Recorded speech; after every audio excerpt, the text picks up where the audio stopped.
Lauren Cannon here. So a few of you are on Facebook Messenger, and a couple of you are, I think, emailing me right now. I'm trying to keep up, I promise.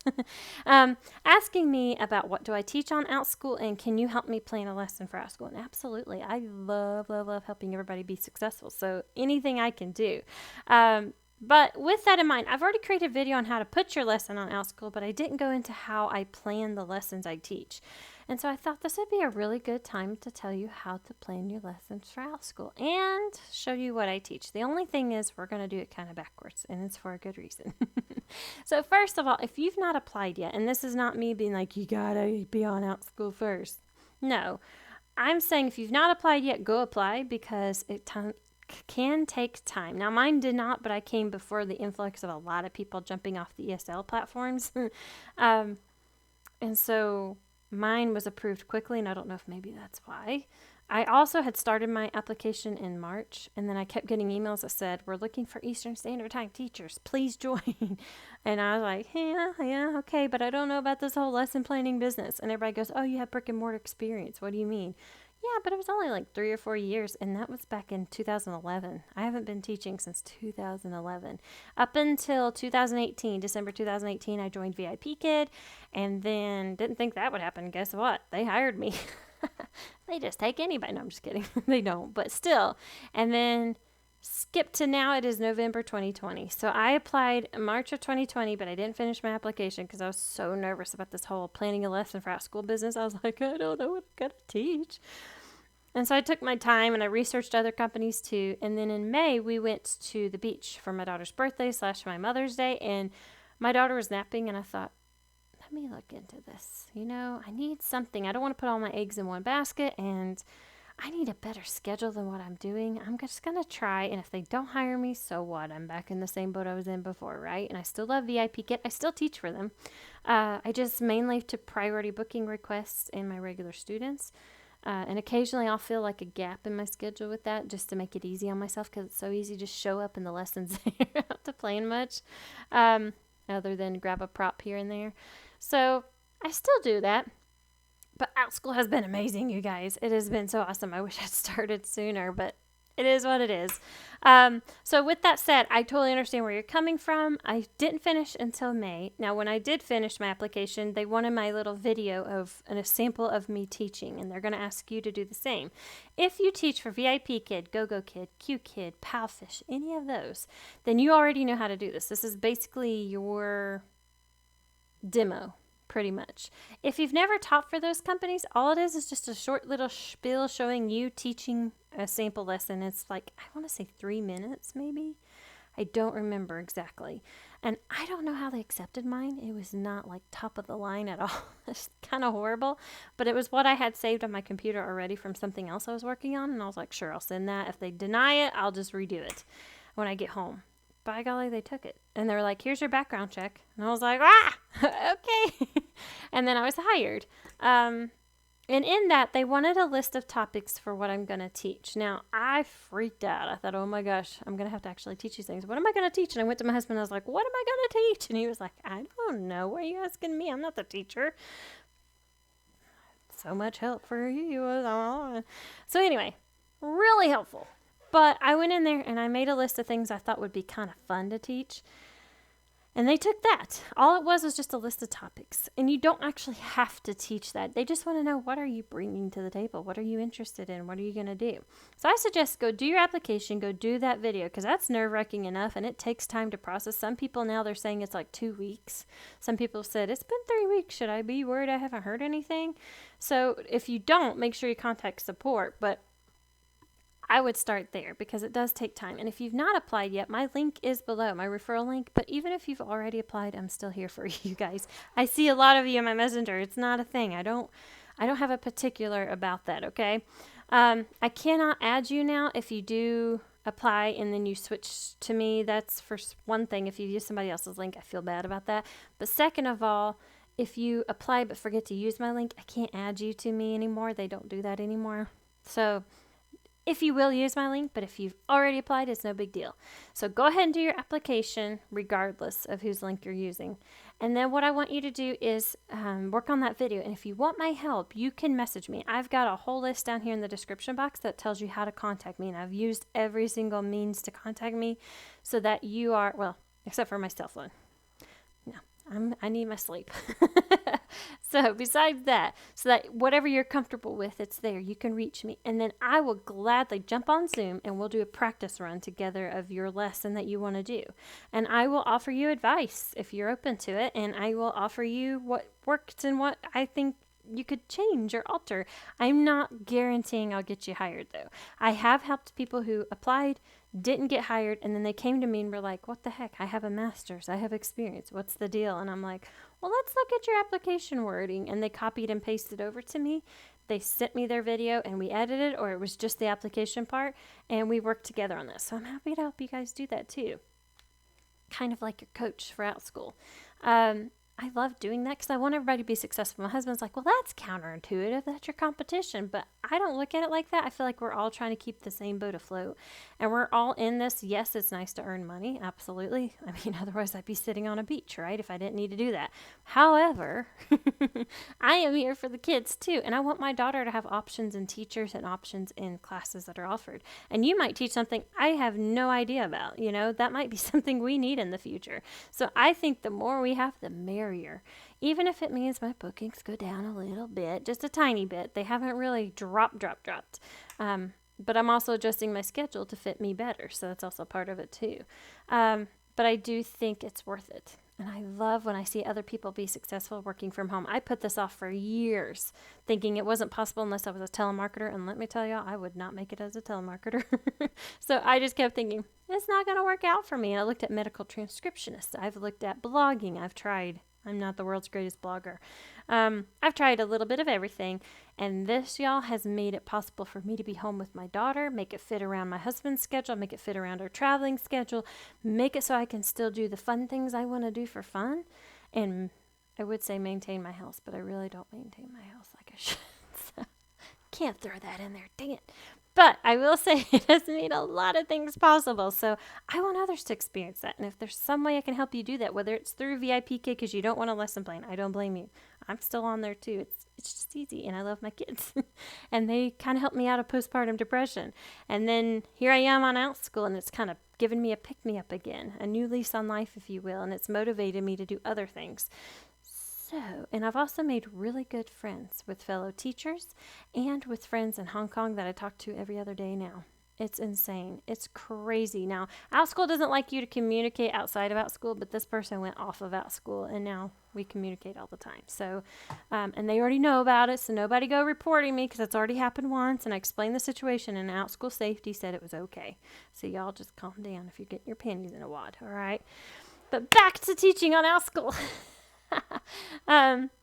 I just want to fair warn you guys because I didn't even know about that. I didn't even pay attention to that policy, but I had commented on something and it got misconstrued, and I didn't, I guess, say it clearly, but rather than come to me, somebody reported me, and then Safety sent me a warning, and I responded, and they were like, oh, and they took the warning away. So anyway, I just want to let you all know that.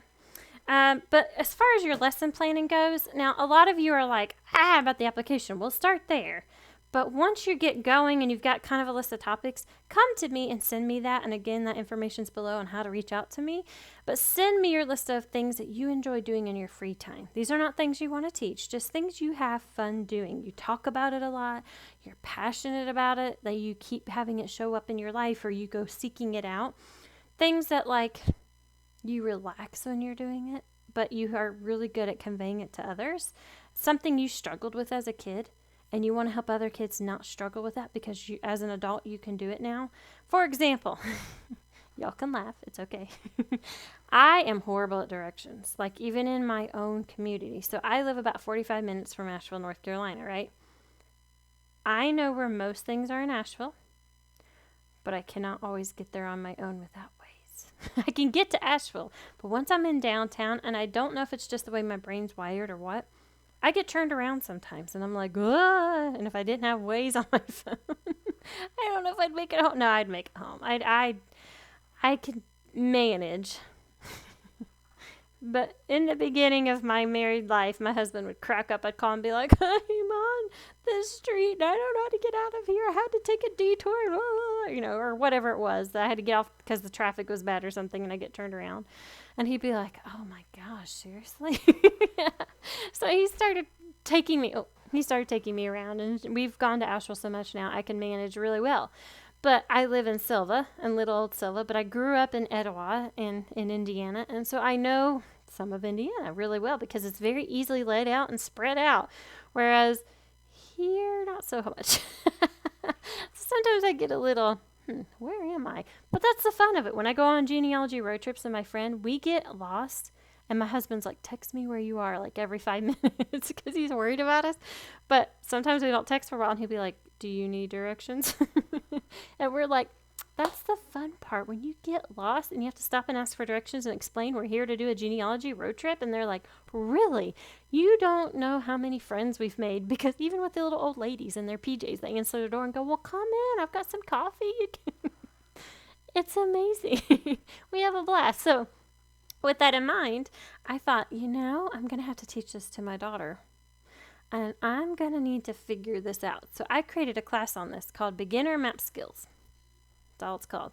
It's very, very basic, you guys. Super duper basic, but it's fun. I make sure it's fun. I make sure they have something they take away from class with them. So it's not just, okay, bye. They have some sort of tangible item in their hands when they leave or for homework. And then they get to do show and tell with it. They kind of have like a proud moment with it, but we just learn the very basic vocabulary. I also offer it for 3 to 6 year olds where we do our bedroom as part of map skills. And kind of get the beginning thought process going with this. I'm working on creating a whole series to go all the way up through the ages with it. But in the meantime, that's probably my second or third most popular class, you guys. My husband's like, well, that's ironic. But I took a problem and I solved it and made it possible for other kids to not have to have that problem. It's a start to that anyway. So, with that in mind, you could do the same. Find something that you struggled with and turn it into a class where you can meet the students that were like you. And that'll resonate. They'll see that and you'll feel passionate enough about it. You'll have fun doing it. And then my next suggestion is choose something you're passionate about, you love talking about, you're so into, and you have fun doing even when you're working on it. So one example was I had a lady message me and she's like, I started the application already, but I need help lesson planning. And I said, okay, just like you guys. I said, send me your list of your passions, things you love to talk about. What do you have fun doing? What is something you can bring to the table? Don't go with, this is what I want to teach. Go with, what do I like? And that way you enjoy what you're doing when you do it. And she said, well, this is kind of weird, but I really love chickens. And I have chickens. And I was like, that's not weird at all. There's chicken classes already on there. And she was like, what? And I explained to her, when you go on Outschool, if you see a lot of classes offered for the topic you're going to teach, don't panic. Do you know how many ABC, phonics, alphabet classes there are? Like 50 billion of them. Do I still get really well booked for that? Each of us teach differently. Each of us cover it differently. We might not be covering just the letter sounds or just the phonemes, or, there might be, some of them are doing sight words with it. They teach the alphabet and then they go ahead and go into sight words. Some are doing, I looked at it the other day, there was a lady that's doing digraphs already with it. I do the very basic just to get started. I did that to get comfortable. And I won't say it's like my favorite class, but I love the kids in that class so much. So my kids are they're not my favorite kids, but that group, I teach it every Sunday afternoon because I started trying to do weekends and overnight because I thought it was like VIP Kid. If it's international kids, you got to teach all night. Turns out that's not the case. My schedule's so much better than it used to be. But I started that. So I have this ongoing for 26 weeks. We do a letter a week, you guys. So I'm still teaching this on Sunday afternoons, but Sunday afternoon books really well. I guess parents are like, do something with my kid. Or it's when they can finally sit with them and take a class with them. Either way, it books pretty well. I'd say half to almost full, if not full, on Sundays. And then half on Wednesdays and Tuesdays. And I used to have one overnight, and it started kind of losing interest. I closed it before anybody else could book it. And then I have one at midnight on Saturday night, and I've only had one learner in it. And occasionally one other will join, and then we'll have a few weeks of just us. But he loves it because we can work on our conversation skills because he's from Tokyo. But he's so fluent, so it's really just playtime for us after we do our lesson. Since it's just the two of us, but Mom likes it. And then this past week, all of a sudden, I had like 5 or 6 come into the class. So I don't know what happened this past weekend, but it might have been, maybe it was the time change. I guess the time change wouldn't have been till later, but still, I don't know. So anyway, that said, when you choose your passion in your list, send it to me. I will plan lessons because the chicken lady came to me and we planned so many lessons. She was like, girl, you're on fire. And I was like, this is what happens. My brain's like, blah, blah, blah, blah. But I don't have time to create all this or to teach all this, nor do I know as much about chickens like you do. So it works out. I've met some homeschool moms that have messaged me, gave me resources for homeschooling my daughter. So many. There's one I was like, girl, you need to blog. You need to be doing all these things. And she was like, I don't know how. And I said, you need to go find out. I'm not the person to ask about blogging, but you need to go find out because this would be phenomenal and parents would love all the resources you have. She goes, well, I like creating lap books. And I was like, oh my gosh, I want one of those classes for my daughter. I like lap books too. So we're creating kind of like a upper level history class right now with her. Now, a lot of you want to do read aloud. I do too. I love reading aloud so much. But publishers and authors require you get permission from them first because this is considered for profit. They allow teachers usually to do read alouds in the classroom, and they allow you teachers to do it virtually, but they're not considered for profit, even though they kind of are for profit. But I guess because it's considered part of the government, they're under the government teaching, I guess. They're not considered like Outschool or like independent contractors for profit. So there's kind of this copyright issue thing going on there that you need to make sure in writing you have, or online, you have permission to use their books. Now, some of them will give you permission, but make you take the video down by a certain date. And it was so much to keep up with. I haven't started doing that, but I plan to start researching publishers and putting a list out there of publishers that allow you because... And I'll have to update it occasionally because they may change their policies. But I really want to do it too. And I was looking for them to be able to teach tutoring reading. I know a lot of teachers do, but some teachers will get on there and do it without permission. And they swear up and down you don't need permission, but you do. Yeah, I don't want you guys getting in trouble. Be careful. You'll see classes that are themed after TV shows or movies. As long as you're not using them in your advertising, I think it's okay. But I had a Paw Patrol class, and it got taken down because I guess that company came after Outschool about stuff. And other people had Paw Patrol classes, and they all got taken down too, according to my friend. She sent me hers, and they were like, oh, they're making me take it down. It was like her main class. But I mentioned Paw Patrol. I might have the little finger puppets I hold up and then the kids go get their toys. But you can't have it in your advertising or your title, or there's something about that. So just be careful. Check copyright before you jump on that bandwagon. And I'll tell you, my most popular classes aren't even those classes anyway. So once you sent me your passions and your things, we'll start planning and just keep those things in mind as you plan. Also, make sure the kids have something to take away with them because one, that's advertising. If they mention it to friends, family, whoever. Two, it's not just, okay, bye. The parents go, hey, look what my kid did today. Advertising, first of all. Second of all, it's a piece of closure and they remember you that way. And it gives the kids something to be proud of. So I'm looking for those kind of classes for my daughter too eventually. So keep that in mind. You make the class how long you want. You set your price, how many students, all that. I recommend starting small, and parents love smaller classes because they know their child's going to get attention. Now, I've upped some of mine to allow more, but it's because I'm comfortable and I know I can manage more. Parents sometimes will see that and they'll be turned away, but if they try you out with a one-time class, which is the first kind of class you got to teach anyway, then they could come sign up for your other classes if they know you're able to handle that. But they'll want to try you out, so start small. Start with like at most 6 or 8, and then you can add more from there, okay? Or 5. That's what I did. I started with 5, and then my friend was like, I'm teaching 10, and I was like, how? And I went and observed her class and kind of pretended like my daughter was there. She was on camera, but she kept running off camera. So I just sort of observed her, and wow, she did an amazing job, and I got so much out of that. If you want to do that with me, that's fine. You do have to have a learner, though. It's Outschool policy. So sign them up and let me know that you did, and I will help you out with that, and that way you can see how it works. And then from there, you'll plan this lesson. I'm happy to give you so many ideas, and you're welcome to use them. They're free. They're all for you. Do what you want with them. Make them work for you, though. And then go look the classes that are like that up on Outschool. Don't do that until you've created yours. Because 1, you'll get discouraged if you see others. 2, don't copy and paste somebody else. Ooh, plagiarism. Ooh, that burns my buttons. And there's a lot of people that'll come at you, and Outschool's starting to crack down on that. So don't. And number 3, just because they have it doesn't mean that's how you're going to teach it. But if you do go do your research, it's always wise to go look at your competition. Look for the classes that have the most best reviews. So that have those 5-star reviews, and who has the most of them, or 4.5-star reviews, or however that works. So that you see, okay, parents took the time to leave that review. They really like that class. And then go look at the description and figure out what is it about that, or watch the little intro video for it. You don't have to create a video. You do have to have an image, but you don't have to create a video for each class. But look at all of that and all of the pieces and go, what is it that's the magnet for this class? What is it that parents are, and read the reviews and see what parents loved about it, and take that. Now, don't copy it. Don't do exactly what they're doing, because that's not being genuine, and that'll translate on camera.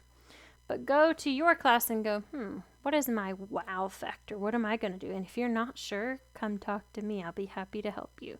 All right. And I'm not going to guarantee bookings, but I'm going to guarantee I'm going to help you until you get those bookings, until you start feeling so good you're on your own. I don't want you to just jump out of the nest and then be like, I don't know how to work these wings.